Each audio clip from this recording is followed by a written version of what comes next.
The next Manvantara was the fifth Manvantara called Raivata, the details of which are found in Markandeya Purana and not in Brahmanda Purana or other Puranas. We will know the reasons as we go ahead with this description.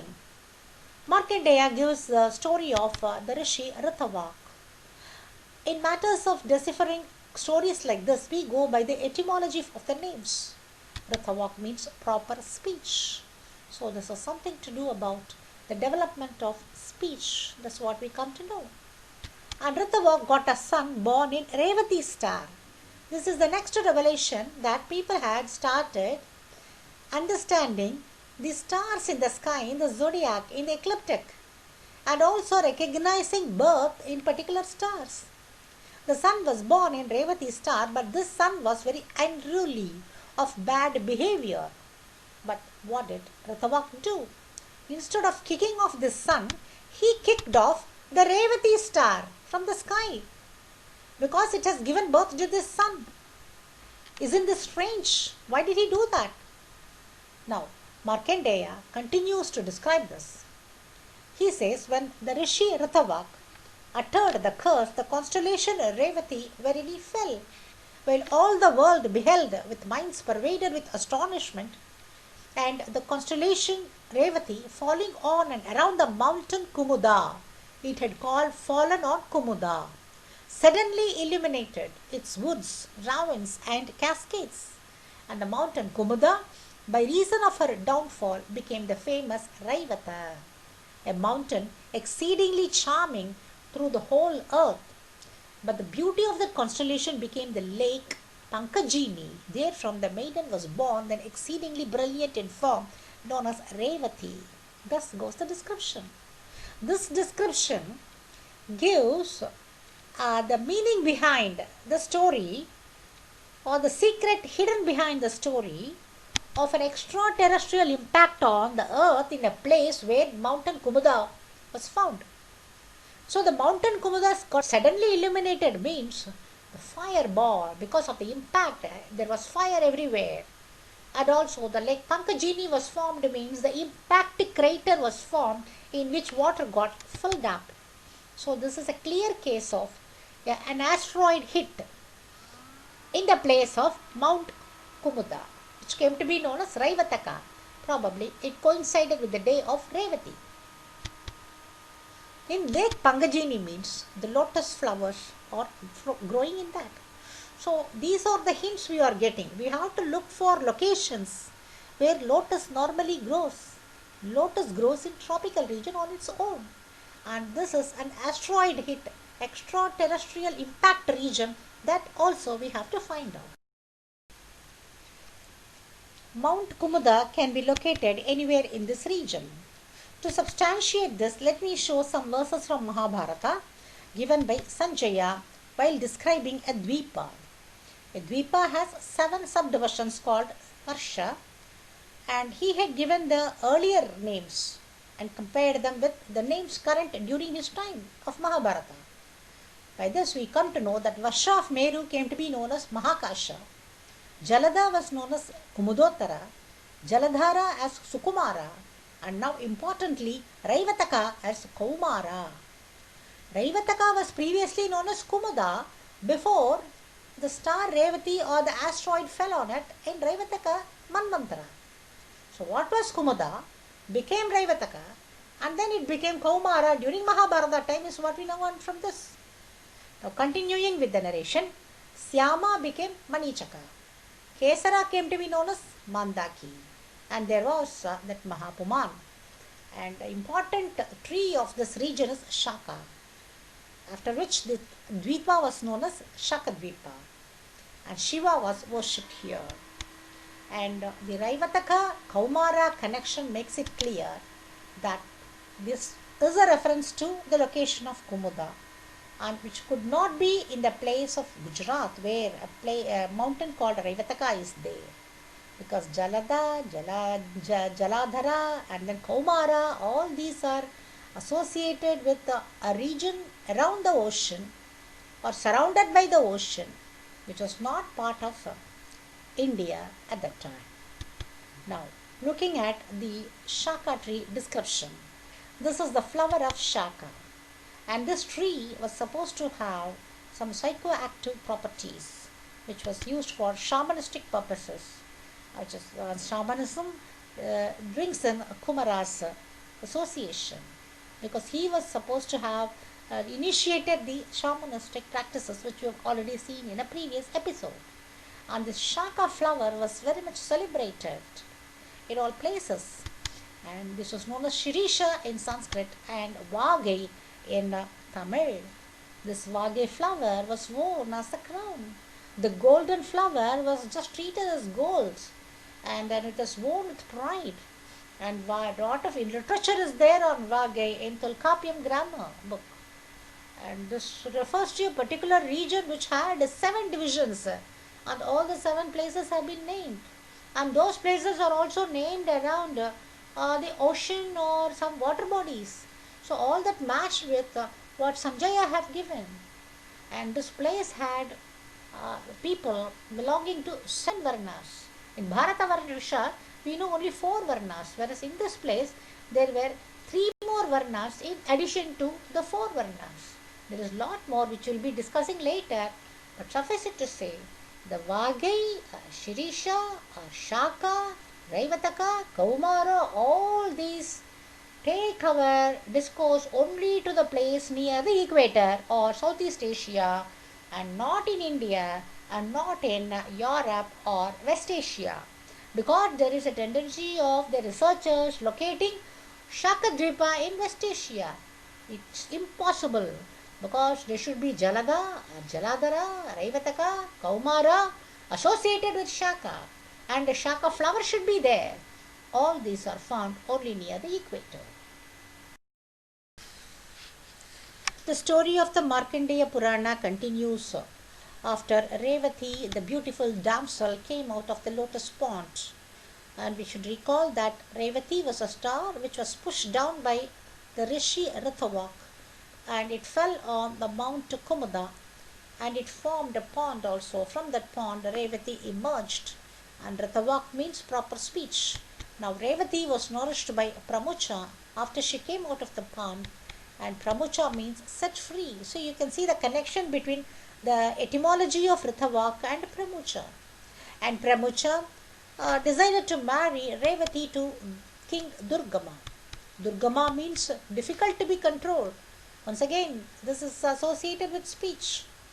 Durgama was wondering how he can marry Revati when he has many wives earlier. And who were those wives? Subhadra. She is Shanta's daughter, Shanta, and Subhadra here. Subhadra means glorious, and it also is a name of a kind of meter, something associated with sound. Then there is Kaveri's daughter, the wife of Durgama. Who is she? We will see that. There is Sujata, born in Surashtra. Sujata means well born. Surashtra, does it mean that there was an organized living, organized Rashtra kind of living there, with a man, with somebody ruling the other people, taking care of other people?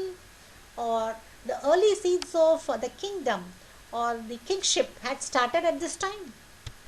Then there is Varuta's daughter, Kadamba. Varuta means dwelling. Kadamba is a tree. So this gives an opinion that people have started using wood for their dwelling. And then Vipata. Vipatati means reading. So did people do lip reading, sound reading at that time? So all these names of these people, the wives of Durgama, are associated with a proper living, a better living, and then people living in close quarters, so that there is a need for communication, and sounds were explored, experimented, and some meaning were brought out of it, and gradually language was being born. Let us now explore who that Kaveri was, because King Durgama had married the daughter of Kaveri. And this inquisitiveness comes up because Kaveri is a Tamil word. It has no etymology in Sanskrit.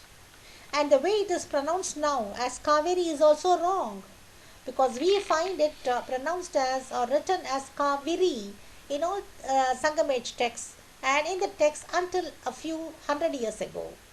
It was Kaveri, Kaveri Pumbattinam, Kaveri Kare Kudandai, Kaveri Padakkai, not Kaveri. So what is this Kaveri? Two words are there. Ka means Saraswati. Saraswati was known as Ka. Ka is the initial sound we can say. So they had recognized a goddess, a divinity for that word. And then Viri means expand. So Saraswati is expanding means there was a flow of words which is nothing other than Vak. So the proper name is Kaveri, and there was no Sanskrit then. Even though Ka is recognized as Saraswati, there was no Saraswati at that time because Sanskrit was not yet born, but the idea of Saraswati was born at that time. Saraswati as the goddess of Vak or the words. In Tamil she is known as Namagal also. So to substantiate this, let us look at the recent literature. Here I am showing Taittiriya Brahmana, in which there is a description of the Agnihotra being done. In the course of doing that Agnihotra, a pot of milk is boiled in the home of fire. When the milk is brought, it belongs to Soma. When the milk is put on the fire, it belongs to Varuna. When it bubbles, it becomes Vishwadeva. When the boiling reaches the border of the vessel, that is the rim of the vessel, it is boiling and coming to the rim. It belongs to Pushan, says that. So here I am showing one figure. When the milk reaches the rim, it is known as Pushan. The interesting feature of Pushan is that he is the Vedic deity for Revati. And then the milk that has reached the rim of the vessel started overflowing, coming out. When it overflows, it becomes Saraswati, says Taittiriya Brahmana. So anything that overflows is Saraswati. Words overflow from your mouth, she is Saraswati. Water overflows from a saras or a pond, then she is Saraswati. So by this we can say the spoken language, that is the language just flowed out of the mouth, it developed in Raivataka Manvantara, which followed the Tamasa Manvantara. So it could have happened in last glacial minimum that started 26,500 years ago.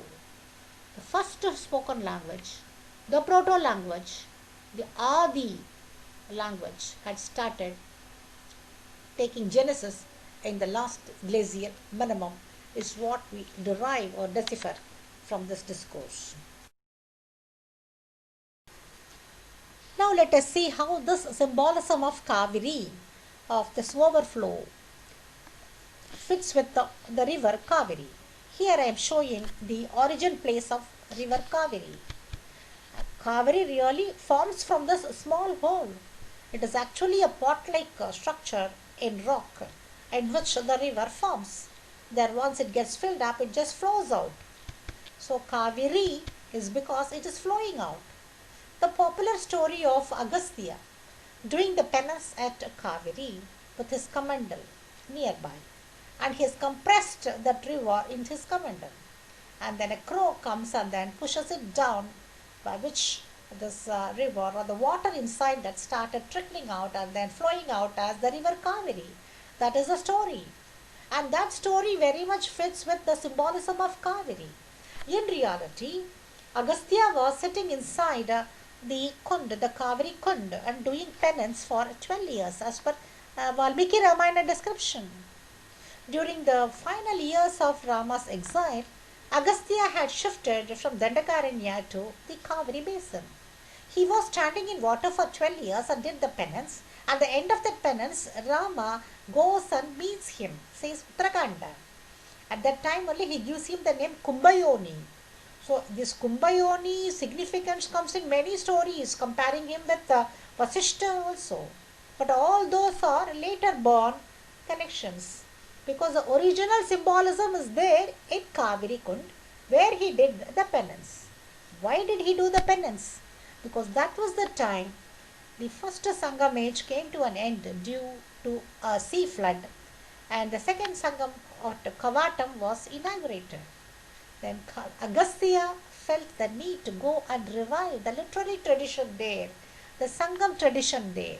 So, for that sake, he prepared himself by doing the penance in Kaveri Kund. See, Kaveri stands for walk coming out of one's mouth. So, he gained that knowledge. He gained that the power of walk of in Tamil by doing the penance in that Kaveri. So, after doing that, he just had this Kaveri river flowing out, and further descriptions are coming in Tamil text of Manimegalai. So the entire symbolism of Kaveri very much fits with water flowing out. And water flowing out is something like walk flowing out of the mouth. That is why Saraswati is equated with that. And Ka was equated with Saraswati at that time, even though the name Saraswati was not invented at that time. So what we are seeing is this Saraswati, when she flows out of the she is Saraswati. When she flows out of the mouth, she is Vak. And this also gives a revelation that the river Saraswati must have formed from a saras and not from glacier. In Mahabharata, Balarama went in search of the origin of river Saraswati and reached Yamunotri.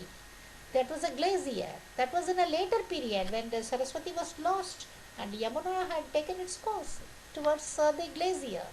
Whereas Saraswati river as such could have formed only from a saras. That etymology we should keep in mind. The significance we should keep in mind while deciphering the issues related to Saraswati.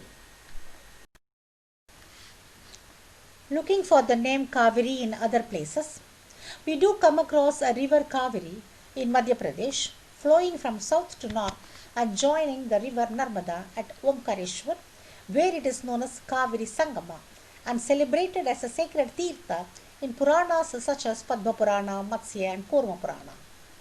As per the significance we have given so far, this Kaveri river must start from a pond or a tank. When we search for such an origin, we find that the origin is not seen, but it goes close to Khandwa. The Google map shows that this river just goes up to Khandwa, but goes underneath, under the ground as it comes near Khandwa, with many settlements having sprung up there. At Khandwa, there is a very popular lake called Nagachum. So there is every possibility that Kaveri had started from this Nagachum, and more research is needed. But the Google map shows that it goes up to this region. Now looking at other places here. This is Bhimbetka, where man had lived 50,000 years ago, and this stretch between Hoshangabad and Narsinghpur was inhabited by people 2 lakhs years ago. The reason why I am giving this information is that this stretch was an important stretch in olden days for movement of people. And one more Kaveri here near Surat. I am not sure whether this was named recently or this was in existence already. If it was in existence already, then we should look for the origins somewhere from a pond to establish that the significance of Kaveri exists there also. And this stretch has Tapati river. Tapati was started flowing from the Younger Dryas period. It was followed by Narmada flowing in this region. So anyone in the previous times, that is in olden days, wishing to enter Indian mainland, this stretch gave easy access, which we will be discussing in a future episode. The story of Revati continues in Markandeya Purana. Revati insists that she will marry on the day of Revati, that is Revati star. But the star had fallen on the earth, pushed by the Rishi Rathavak. So the Rishi once again got back the constellation in its place. But in this context, Markandeya Purana says that he raised Revati to moon's pathway. So this solves the mystery of the fall of the star Revati. The star cannot fall, but the moon can move away from its position, the regular ecliptic. So something had happened to moon, pushing it away from Revati, pushing it away from the normal route. This is similar to what we described in the last episode from Mahabharata, of how a comet could have fallen on the moon, pushing it away from its position, which resulted in two 13-day phases. Moon got back to its original place after a month. We don't know after how many months or years Moon had got back to its place near Revati. But this incident shows that something had hit the moon at that time, causing it to deviate from this path. It should have been a comet, and a fragment of it had fallen on the Mount Kumuda, causing a crater. And it was around that time people had started developing their speech. So instead of directly saying that they started speaking, the Rishi had given a time frame for it, for us to identify the time there. So any future research on science in identifying the fall of a comet simultaneously in moon and the earth will solve the exact time period of this occurrence. But for now, we are able to think that it has gone up to some 25,000 years ago. And this also brings into the fore that the Gandanta concept had developed at that time itself. Gandanta concept is in astrology, of where these four signs are ending. At the end of the four signs, that is at the end of ninth star, there will be a Gandanta. And inauspicious things are expected to happen at that time. The one Gandanta is at the junction of Aslesha and Maga. Another one is at the end of Jeshta and starting of Moola. And the third one is at the end of Revati and starting of Ashwini. Here, at the time of Revati, some inauspiciousness was noticed. So they have considered it as an inauspicious Gandanta. So that concept had taken genesis around that time in Revataka Manmantra itself. Then it also shows that moon's path was known to people at that time. People had observed the path of the moon and also the path across the stars at that time itself. Otherwise, they cannot say that moon had deviated from Revati and then moon was pushed back into Revati. And here they have just spun a story around it to tell us, to give us an idea about the time period when this has happened, when the spoken language has developed on the earth. Now, looking at the Revati star. This is Revati star, Zeta Pasiyam. And this is exactly lying on the ecliptic today. That is, it comes closer to, or it is on the region of the equator. So whichever way it had deviated, this ecliptic could have deviated in the past a little bit above or below. So that is within the equatorial region only. So the fall of Revati or fall of the comet reported then must have happened only near the equatorial region. So it was somewhere here, Raivataka must be located, Kaumara located, Kumudotara and Shakadvipa, where Shiva worship had happened. Now, looking at the map, so this must have been somewhere here only. And here also, because this region having Mascarenes Plateau and the regions around Seychelles were above the sea level until 7,000 years ago. That is at the time of the end of the first Sangam age only, this also went underwater. So 7,000 years ago, this was very much above the water. So we don't know whether these regions were here or there. But what we know for sure is that the proto-language or the so-called Indo-European language or Indo-Aryan language did not have its genesis anywhere in the European region or West Asia or northwest of India. Definitely, this proto-language had its genesis somewhere in the equatorial region, most probably in this area or near Mascarenes Plateau.